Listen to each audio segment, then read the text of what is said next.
Hey, what is going on, MLB family? We are here today. We're talking about what we should be doing right now within the game. I know I'd promised you guys some Anthony Rizzo gameplay, and that's going to be coming along the way. It's Mother's Day weekend. It's super busy for me. Maybe it's not busy for you, but it's busy for me. So yeah, we'll get on that. I haven't played all weekend long in the event, but again, it's okay. We got days. We got to get to 30 wins. It is okay. If you're new to the channel, make sure you subscribe to all that sort of stuff. Cool. What's coming up this week? Well, we have a Chase Pack Set 2, 97 overall, and a Moonshot event, and some other stuff. But we're going to focus on two things here today. One, investing. And again, every time I speak about investing, I mean buying cards at quick sell value, okay? That is where we want to look at. I'm going to show you guys some of those things. And with the Chase Pack expiring, we don't know what's going to happen to Pujols and J-Rod here. Are they going to be in packs? What are they going to be available? I don't know. Pujols is obviously a really expensive card. Great card, but he's really expensive. I'm not investing. I'm not buying any more of these. I just don't know what's going to happen. J-Rod is relatively cheap. You see right now you can get one for about 10,000, 11,000 stubs. I'm not investing in this card, but I did indeed pick up one. We will always be honest and transparent going on here. Again, with that too, with the events and the event rewind packs continuing, we went ahead and we sold all of our old event cards. And every time we get them, since I've been playing all the events, I'm just going through the event rewind pack whenever I get it and just picking the most expensive card to sell. Whichever one it is the one I'm going to pick. Sometimes it's Steve Shishak, sometimes it's not. Maybe it's these guys. They're around 15,000 stubs piece. Not too bad. But what we get every week is a new thing to collect in here. So obviously it was the City Connect Royals uniform. We're not getting another City Connect uniform for a while. I think the next one is the Rockies in June. The monthly rewards. But if you remember last time during the Face of the Franchise program, we got a collection of breakouts or veterans. I forget exactly what it was. So if those go, we get a collection there. Prices could increase potentially on some cards that we are looking at here. And that's what I want to bring up here. Again, a lot of these really high overall cards, don't worry about that. I don't worry about live series cards and investing. If you guys have someone that you already watch and learn for live series investing, go there. I am not an expert on the live series investing at all. But when we go to prospects, again, this is still my long-term play. Again, cards that come out, which have a very low price. Alec Boehm right here. His quick sell is 3,000. You can pick him up for just a little over 3,000 right now. That's why we're going there. And some of these prospects, again, still a really long play. 84 overalls, quick sell for 1,500. We have a lot of them. And I'm really hoping that at some point something like these go up. I mentioned it before. I'm going to mention it here again right now. When the first big collection came out last year, end of May, prospects went up to about 6,000 or 7,000 stubs. Again, prospects much easier to obtain this year because of mini seasons, so I don't expect price points near that. If these got to 3,000 or 4,000 stubs, they're gone off my team, right? But the big thing otherwise is just looking at stuff. Now, I have a lot of stubs here, so I'm keep buying headliners and all that. Their prices get cheap. We pick them up and all that sort of stuff. So we don't do anything crazy there. But when it comes to these new cards that came into play, the Silver Stars packs through the program or the gold cards, which are now sellable, we are looking at those things right here. And you can normally pick them up for quick sell price. Only pick cards up like this for quick sell price. Rob Dibble. Again, he's 1,500 stubs. That is his quick sell. There are 43 available right now, which you can get. And just hold on to them. And if you don't need them, you can quick sell them and you're going to lose 0 stubs. I don't feel like there's a super high return on these cards potentially, but they may at some point get to 2,000 stubs. That's kind of a point where I'm thinking, obviously, something crazy could happen and these cards could go much higher, 3,000 or 4,000. But I still look at it, if I can sell them for 2,000 stubs at a certain point in time, that sells 300 stub profit for me. I'll take it, right? Again, no risk investing. is big. But the thing that I'm wondering here is these Silver Stars packs. Again, you can get these cards for pretty cheap. Not as cheap now as they were before when we covered it, but still, if they have a good price point, and we see there are a lot of people trying to invest in this Ernie Banks. Look at this sell. Look at that. People are trying to buy a bunch of these, man.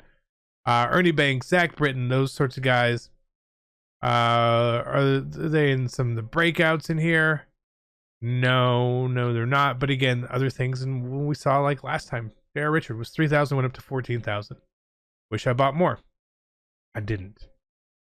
I only had 15 or 20 of them. Still great profit. But we didn't have a ton of them. As many as I would have liked, honestly. So again, just go through stuff like this. It's real basic. Find these things out. When new cards come out, check the prices of them. Again, Tom Seaver is one of those cards. What my hope is that the Silver Stars at some point becomes a collection within the program. Or maybe they just do something very generic, like rookies, right? Or silver flashbacks, silver legends, whatever it may be. That's kind of what I'm hoping for our next collection part in here. That would be very nice. Now, for the actual bosses of this program, we have 2 of them. And I would like to pick them all up, and I will. I am monitoring prices right now. They're still in the low 20s. I want to see them hit the teens. This program has 12 days left, so I'm going to keep watching those prices, especially as each and every week where we get more XP challenges, PXP challenges, XP collections, those prices are going to drop as more people are obtaining those cards, so keep an eye on those prices too. I'm not saying they're going to go up, but I'm saying that they could potentially have some value here. If we remember Face of the Franchise, our first set of stuff that we went through, those cards were pretty easy to obtain. A lot of them now, guess what? They've gone up in price.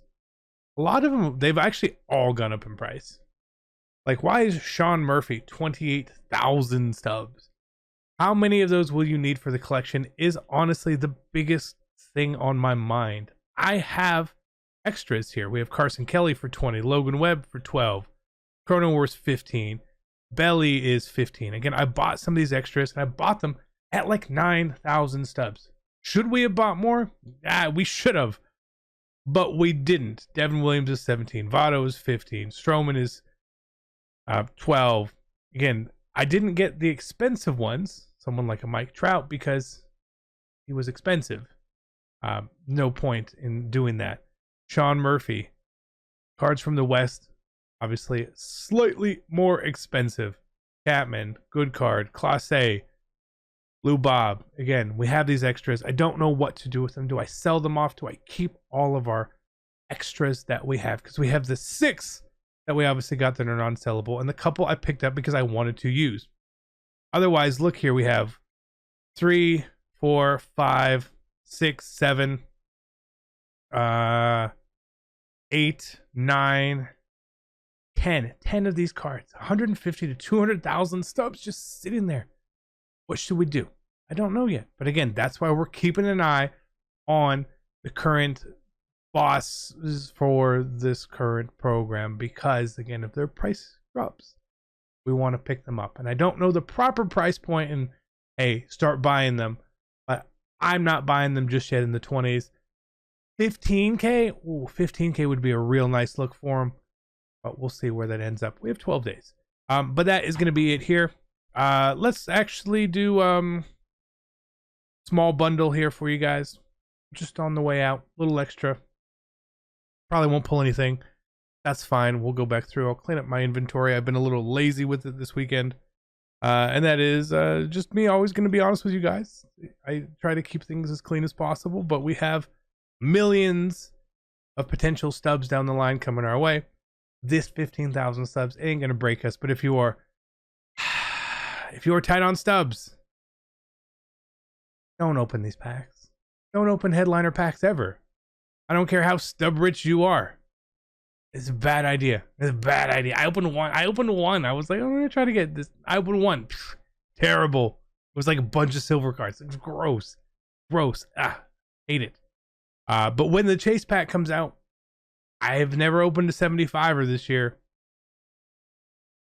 Do we go for it then? I don't know. We'll see. If it's a really cool card and someone I want, maybe we'll try, because you do get the chase pack as your topper. If not, we'll just probably buy the card if we really want it. Again, at that point, nothing too crazy here. No diamonds, no Trouts again. We pulled our Trout for the year. I don't expect to pull another Mike Trout until he's super cheap or something. But if we do, that would be cool. Not today though. All good. Either way, love you guys. Good luck. Again, please, if you remember anything from these videos when we talk about, buy the lowest possible price. Quick sell price. That way you lose no stubs. You buy it for 1,500, you quick sell it for 1,500.